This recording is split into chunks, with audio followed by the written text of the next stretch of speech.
4월 16일 월요일입니다. 세월호 사건이 난 지 4년째 되는 날입니다.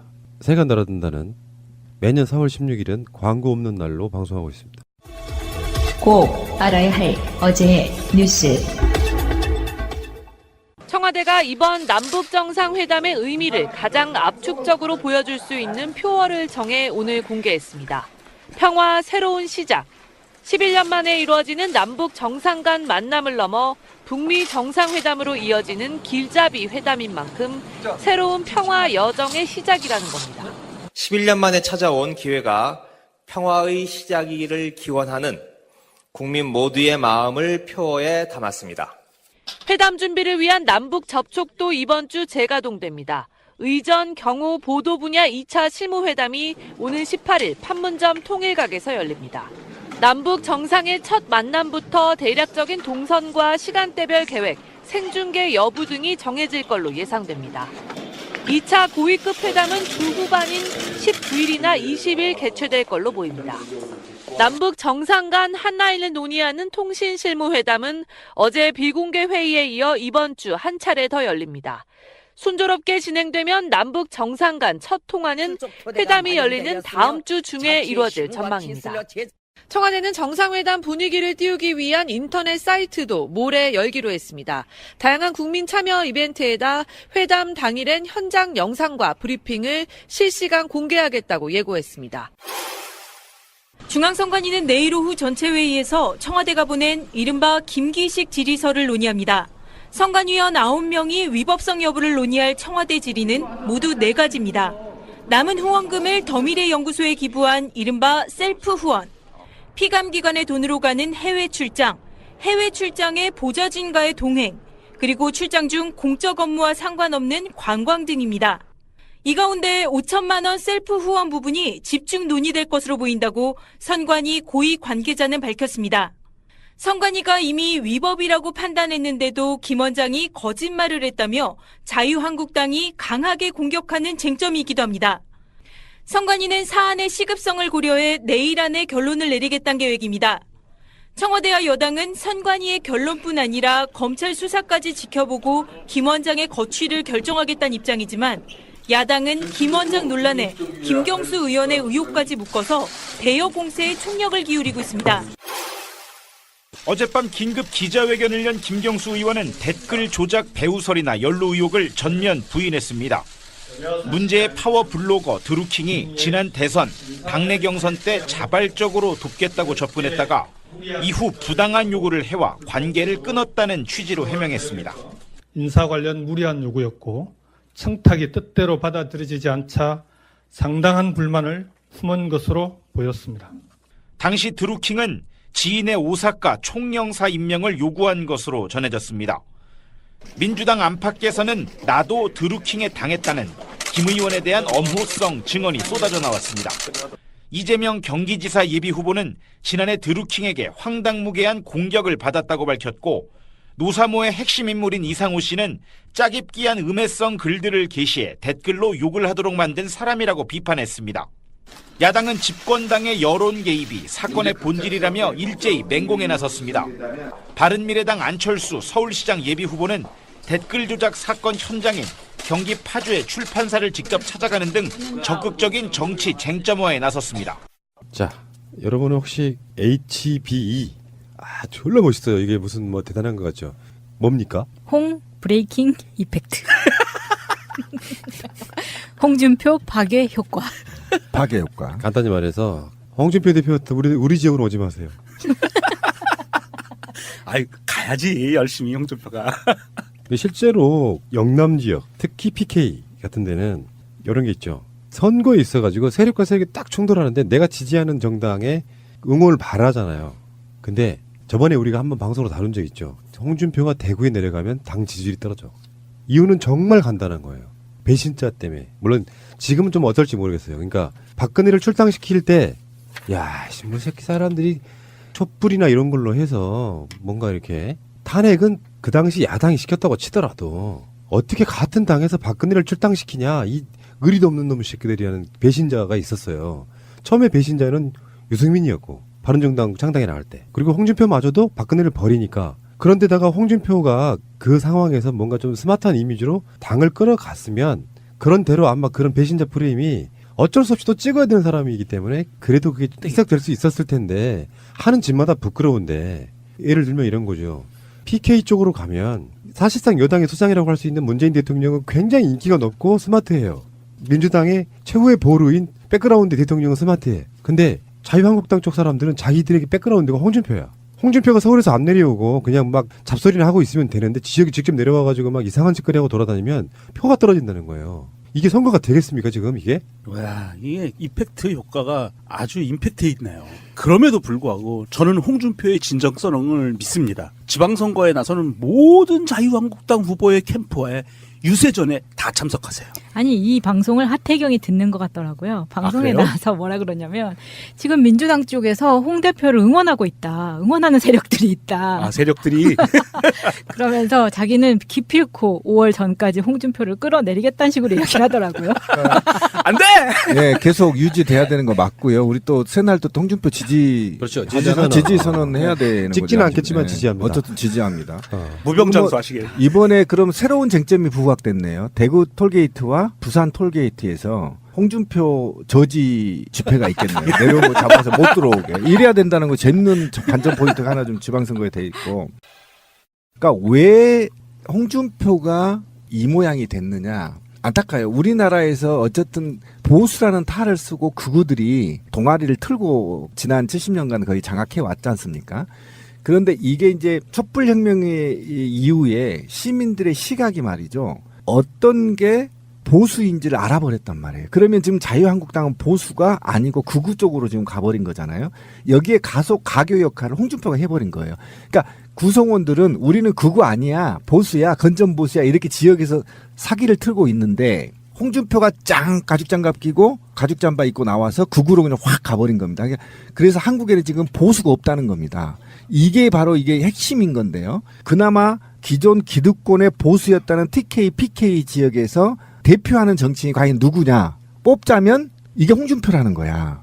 그런데 그 홍준표가 갖고 있는 망신스러운 이미지를 이 TK와 PK의 자존심 있는 시민들이 이거를 받아들일 수 있냐 못 받아들인다는 겁니다. 그렇기 때문에 제가 볼 때는 TK, PK에서도 이번 지방선거에 혁명의 바람을 불 수도 있다. 저는 이렇게 봅니다. 굉장히 위험한 지금 게임을 하고 있는 겁니다. 홍준표가. HB 얼핏 보면은 어떤 느낌이 드는 단어냐면은 일베의 변형된 형태. HB. 흡배. 저는 처음에 이거 봤을 때요. 그 알카에다 뭐 이렇게 생각이 있었어요. 세상에 역사상 이런 대표가 있었나요? 왜냐하면 없었죠. 선거라는 게 직접 그 사람이 출마하지 않아도 당의 얼굴이 있는데 당의 얼굴이 굉장히 온건 합리적인 사람이거나 그것도 전략인데요. 하나 더는 차기 주자를 키우는 방식의 선택을 하는 경우도 있어요. 그렇죠. 만약에 홍준표가 스마트한 이미지의 젊은 차기 대권을 노릴 만한 그런 포지션에 있다면 홍준표를 위해서 찍어주는 게 있어요. 자기 지역의 후보는 마음에 안 들지만. 근데 이 후광 효과라는 건 진짜 무서운 거잖아요. 우리도 지금 길거리 지나가다가 누구 후보자들 보면 더불어민주당 보면 문재인 대통령을 위해서 찍어줘야 될 것 같은 느낌 들잖아. 그렇지. 근데 저쪽 보면 뒤에 홍준표의 그림자가 있어. 우리 지역에 빨간 옷 입고 명함 나눠주는 사람들 보면은 홍준표의 얼굴이 있어. 그게 그 뒤에. 그러니까 명함을 받지도 못해요. 명함을 받지 않고 후보자의 어떤 경력도 볼 수가 없으니 확장성이 떨어지는 거지. 정말 부끄러운 사람. 그래서 이번에 누구 전문가들은 혹자들은 그러더라고요. 60대 후반부터 70, 80대 투표율이 크게 저하될 거다. 이렇게 얘기를 하더라고요. 얘기하자면 문재인 대통령을 찍자니 그렇고 민주당을 찍자니 그렇고 TK, PK에서 얘기하는 겁니다. 그러다니 홍준표도 찍기도 그렇고 그래서 그냥 포기해버리는 성향이 나타날 수 있다. 이렇게 경고하고 있더라고요. 그러니까 나는 이 당이 이해가 안 되는 게 홍준표의 강성 이미지를 희석할 온건 성향의 인물이 공동선거대책위원장을 맡아야 한다. 그러면서 거론되는 인물들이 나경원, 이주영, 정우택, 유기준. 정우택. 아, 우택이. 그만. 아, 더 이상 이야기하지 마세요. 아, 그럼 여기서 가장 적합한 사람이 나경원이라는 얘기인데요. 100분 토론에 나와서 이야기하는 거 보면 정말 경원스럽더라. 근데 그게 그런 의혹이 확실시 되는 것 같아요. 제가 볼 때는 홍준표가 문재인 대통령 불확지 같아요.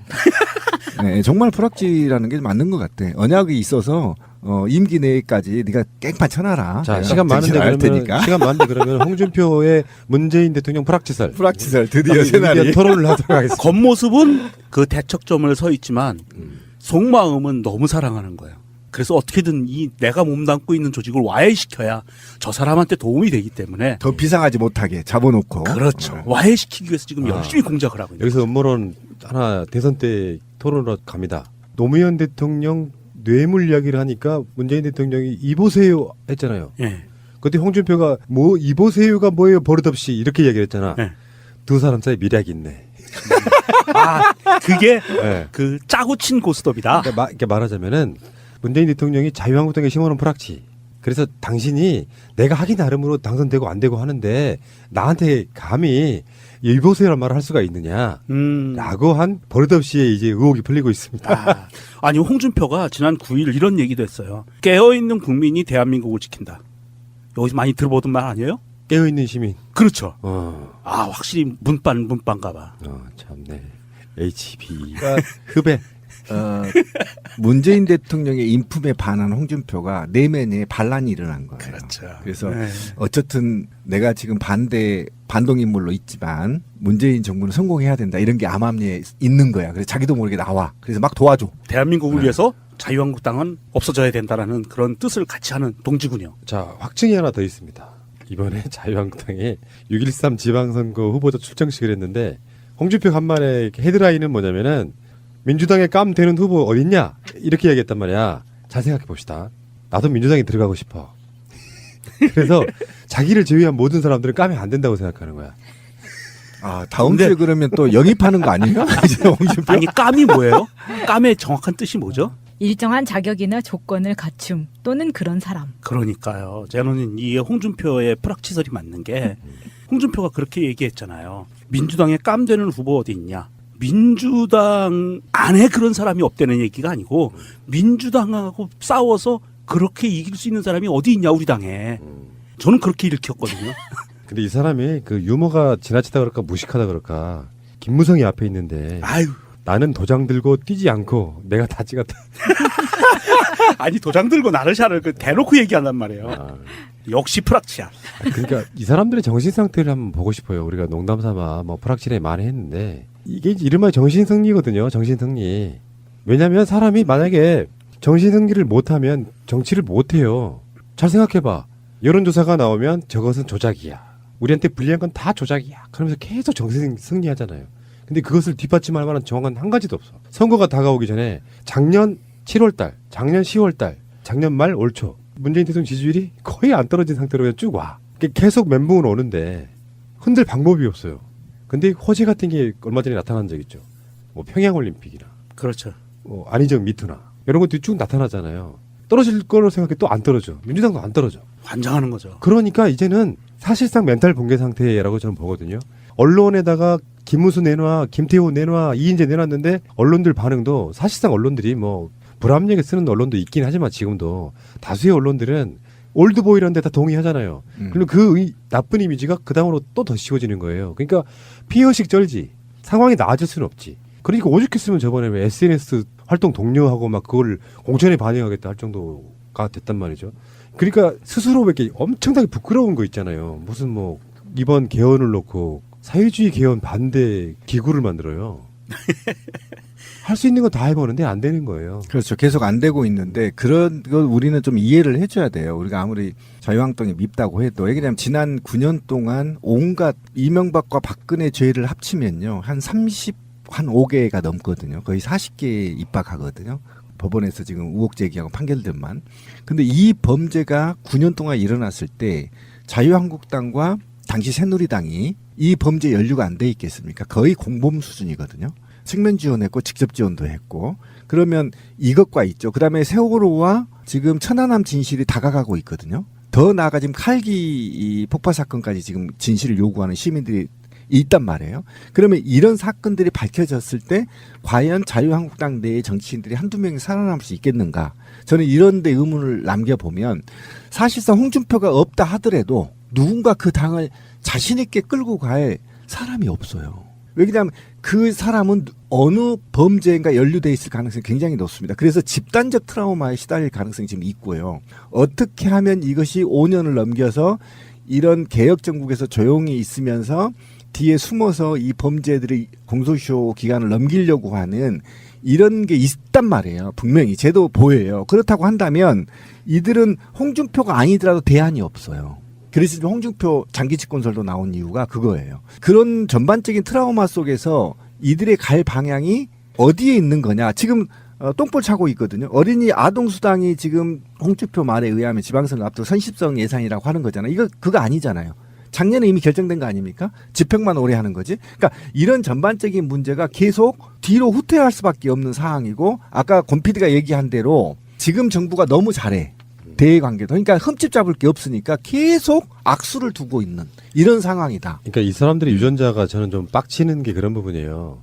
잘한 건 잘한다고 해줘라 이 새끼들아. 이런 느낌. 그래야 자기들 인기도 올라가거든. 그러니까요. 그러니까 그게 왜 우리나라 사람들 그 원종주의가 있어요. 막 하태경 같은 자들이 막 뭔가를 하다가 밉상으로 꽂혔는데 어쩌다가 문재인 대통령 잘한다는 소리를 들으면 기분 좋아.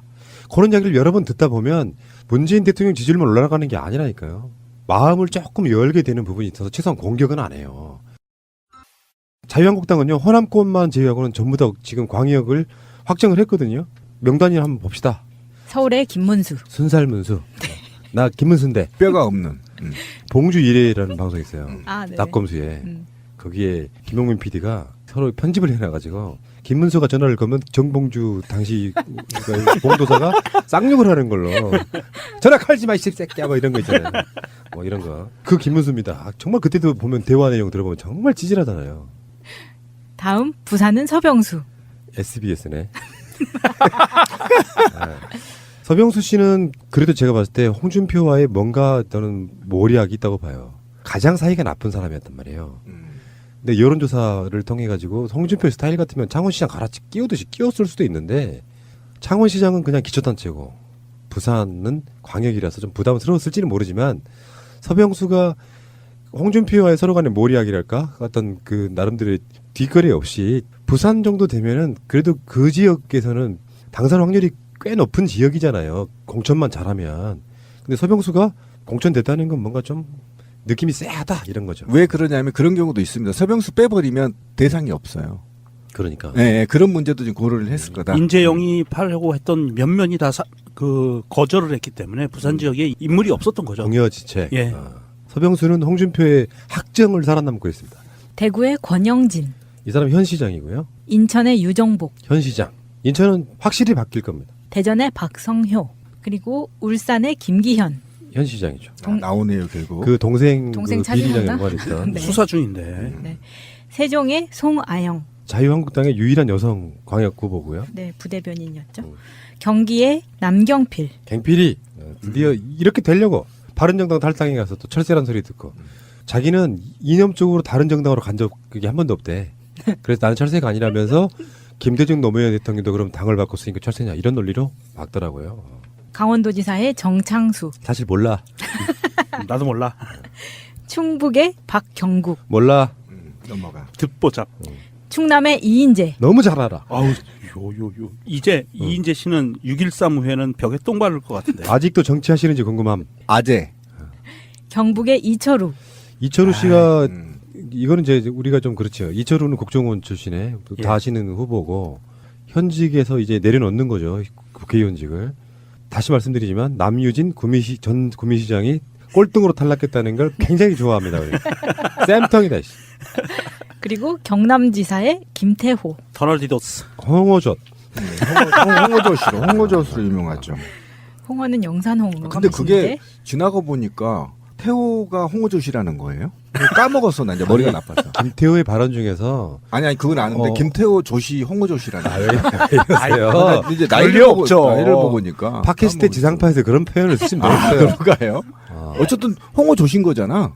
네. 그런 식으로 표현을 좀 약간 좀 거칠게 썼다 이런 거고. 네. 제주의 김방훈. 그러니까 이 부분은 이렇게 친구는 되시죠. 또 누구죠? 자유한국당이 공천을 했어요 지금. 바른정당에서는 원희룡이 탈당을 했고 이게 공천을 물론 안 할 수는 없겠지만 어차피 호남 쪽에는 아직 공천을 못했기 때문에 제주도도 사실 안 할 수도 있어요. 근데 그쪽이 미세한 분열이라고 보지 않을까요? 공천을 공당에서 했는데 이거 빼기가 쉽지 않거든요. 결국 단일화하지 않을까요? 뭐 그럴 수도 있겠네. 많이 쏠리면. 쏠리면. 그러니까 단일화는 딱 한 가지예요. 두 쪽이 합쳐서 이길 가능성이 있을 때. 수원, 성남, 고양, 용인, 창원 이런 데는 100만 정도 육박하거나 조금 넘거나 하는 그런 도시들이거든요. 거기는 이제 우리가 몰라도 돼요. 한 명은 알아야죠. 조진래. 조진래. 조진래. 죄송합니다. 발음이 홍준표 셌어요. 조진래. 근데 어쨌든 아까 얘기가 이제 됐었는데 우리가 지금 이번 선거를 홍준표 씨가 어쨌든 재미나게 걸었어요. 그러니까 중간 평가, 문재인 정부 평가를 내걸었거든요. 이거 이제 전면전하자는 겁니다. 사실은 이런 멍청한 짓은 사실 안 하거든요. 임기 초기에 정부의 평가론을 들고 나오면 거의 100전 100패예요. 근데 이걸 걸어버렸단 말이에요. 그리고 이념 전쟁을 선포했단 말이에요. 그런데 생각 같아서는 말이죠. 이런 적폐 세력들이 지난 9년 동안 이 나라를 개판으로 파국으로 이어갔다는 거 아닙니까? 그리고 자기들이 모셨던 대통령이 2명 다 구속돼 있는 상태. 이렇게 산다면 사실은 전면 다 사퇴해야 되는 거거든요. 일본 내각 같으면 다 사퇴했겠죠. 그죠? 근데 그렇지 않는 반성의 기미도 없이 오히려 지금 국가의 복지 정책이나 또는 남북 평화 정책에 저해한 요인으로 작동되고 있지 않습니까? 이럴 때 우리가 이제 응징을 해야 되는데 사실은 가장 쉬운 방법은, 간단하고 쉬운 방법은 국민들이 깨있는 시민들 짱돌 들고 나타나서 국회의원들 다 조사버리면 돼요. 자유한국당들. 근데 그렇지 못하잖아요. 그러면 이제 투표로 이제 마무리를 해야 되는 겁니다. 그러면 내가 사는 지역을 넘어야 돼요. 제가 이 얘기를 좀 하고 싶다는 거죠. 그럼 우리가 이번에 이 평가에서 최대의 승부수가 되어 있는 곳이 경기하고 부산하고 대구 경북 아닙니까? 경남하고 이 지역의 지인들을 찾아서 저는 짱돌을 투척해 주는 게 좋다. 지금부터 해야 된다. 그래야만 촛불 1700만의 촛불 혁명, 촛불 시민 혁명의 요구 사항들이 간철되고 남북 평화를 가져올 수 있다라는 겁니다. 만약에 이번 지방선거에 정말 홍준표가 얘기한 것처럼 중간평가의 성격을 띠고 있고 이것이 일부 자유한국당이 대거 일부지만 그래도 그들이 요구하는 방식의 경남국 PK나 TK에서 당선이 될 경우에 다수가 당선이 될 경우에는 굉장히 계획의 드라이브에 발목을 잡힐 수 있어서 지금부터 움직여라. 움직여야 된다. 또 한 가지 부탁의 말씀을 드리면 대한민국 공항과 항만에 근무하시는 보안 요원분들께서는 정신 똑바로 차리시고요. 김성태 씨 신분증 없이 통과시켜 주지 마세요. 그리고 보안 검색에 걸리면 다 까세요. 그냥 통과시켜 주시면 안 됩니다. 테러가 일어날 수도 있어요. 솔직히 이제 마지막으로 말씀드리면 선거 빨리 끝났으면 좋겠다. 지금 6.13이니까요. 선거가 딱 2달 남았습니다. 6.13 지방선거까지. 근데 그 과정에서 이제 뭐 경선 끝나고 공천 마무리되고 본격적인 선거전에 돌입할 거고 그러면서 중간에 개헌 이슈 또 많이 부딪힐 거고 그 사이에 4월 27일 날 정상회담이 있고요. 예. 그리고 5월 말에서 6월 초에 북미 정상회담이 있습니다. 그리고 중간에 한중일 정상회담이 있습니다. 네, 맞습니다. 일본에서 있을 거라고 그러는데 어마어마한 이벤트들이 지금 그 사이에 끼어 있는 거예요.